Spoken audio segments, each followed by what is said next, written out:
Cinema की शुरुआत से ही इसकी कहानियों में एक क्लियर थीम रहा है, अच्छाई और बुराई का, जहां अच्छाई यानी कि हीरो अंत में जीत ही जाता है। पर जैसे जैसे फिल्म मेकिंग यानी कि फिल्म निर्माण समय के साथ विकसित होती गई, वैसे वैसे हम ऑडियंस भी विकसित हुए। बचपन में हमें हीरो पसंद होते हैं, पर जैसे जैसे हम बड़े होते हैं हमें विलन को ज्यादा से ज्यादा समझने की दिलचस्पी होती है और कभी कभी तो हम उनके प्रति सहानुभूति भी रखने लगते हैं। फिर धीरे धीरे हमें यह समझ आता है कि ये दुनिया ना ही पूरी तरह से काली है और ना ही पूरी तरह से सफेद, जैसा हमें बताया गया था। क्योंकि बहुत से ऐसे कैरेक्टर हैं जो हीरो और विलन की इस कैटेगरी में नहीं आते, बल्कि इन दो अपोजिट फोर्स अच्छाई और बुराई के बीच में खड़े होते हैं, जैसे वाल्टर व्हाइट, 2019 का जोकर, पैट्रिक बैटमैन या द नैरेटर। तो सवाल यह है कि आजकल ये पात्र इतने लोकप्रिय क्यों है? क्या हमारे अंदर कुछ ऐसा हो सकता है जिसकी वजह से हमें इतने ज्यादा पसंद है? तो इस प्रश्न के उत्तर के लिए हमें इन पात्रों को समझना होगा, इन्हें ठीक से जानना होगा। तो हेलो, नमस्ते, नमस्कार, मैं हूँ राकेश कुमार और स्वागत है आपका हमारे इस छोटे से चैनल में, जहाँ आज हम चर्चा करेंगे why women are love literally me characters. तो आगे शुरू करने से पहले हम जानेंगे कि लिटरली मी कैरेक्टर्स किसे कहते हैं और वो होते क्या चीज है। तो लिटरली मी कैरेक्टर्स किसी भी कहानी की नायक की एक स्पेसिफिक कैटेगरी को संदर्भित करते हैं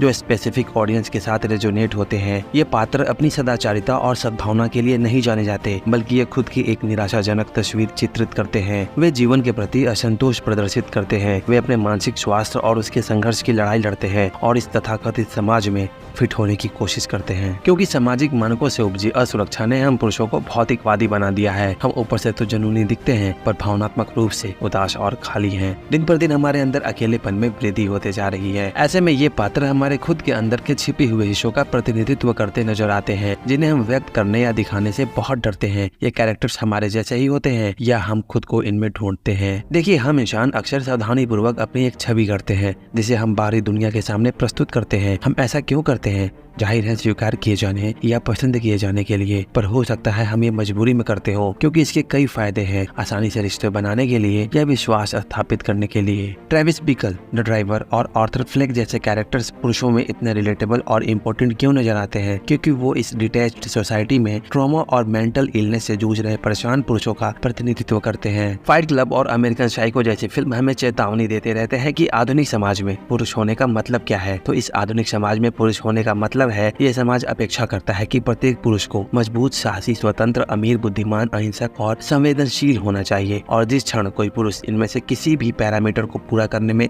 असमर्थ या विफल होता है, तो वह तुरंत विषम चुनौतियों को अनुभव करता है। ये समाज हमेशा से पुरुषों को कमाने वाला एक नेता या एक रक्षक के दृष्टिकोण से देखता आया है, और हम पुरुष खुद को इन सामाजिक आदर्शों से अलग देखना चाहते हैं। हम अपने साधारण जीवन में कुछ जोखिम और रोमांच चाहते हैं। ऐसे में ये कैरेक्टर्स कुछ वैसा ही करते हैं जैसा हम अपने बारे में कल्पना करते हैं। समाज के विरुद्ध खड़ा होना, मौत का सामना करने के लिए हमेशा तैयार रहना और अपने गोल को अचीव करने के लिए किसी भी हद तक जाना, ये सारे लक्षण हमारे भीतर हम चाहते हुए भी नहीं बन पाते, जिसके कारण हम इनमें ही खुद को देखते हैं और देखकर खुश होने लगते हैं। लोग ऐसी फिल्में और उसके कैरेक्टर्स के साथ इसलिए जुड़ते हैं क्योंकि ऐसे कैरेक्टर्स मजबूत, स्मार्ट, शांत लेकिन विद्रोही होते हैं। ये पात्र मामलों को अपने हाथों में लेते हैं और समाज को बीच की उंगली दिखाते हैं और सिस्टम के कथित विफलताओं के खिलाफ लापरवाह नैतिक रूप से कार्य करने का निर्णय लेते हैं। हम पुरुषों को ये कैरेक्टर इसलिए भी पसंद होते हैं क्योंकि ये अपनी सोच के प्रति पूर्ण समर्पित होते हैं। पैट्रिक बैटमैन की मॉर्निंग रूटीन, लियो ब्लूम की वर्क एथिक्स, टाइलर डर्डन की अपील या ड्राइवर की बहादुरी, हम इन सभी विशेषताओं को अपना ले तो हम एक अजेय चरित्र का निर्माण कर सकते हैं। और मुझे ऐसा लगता है कि इन कैरेक्टर्स की ये विशेषताएं एक आदमी होने के मतलब को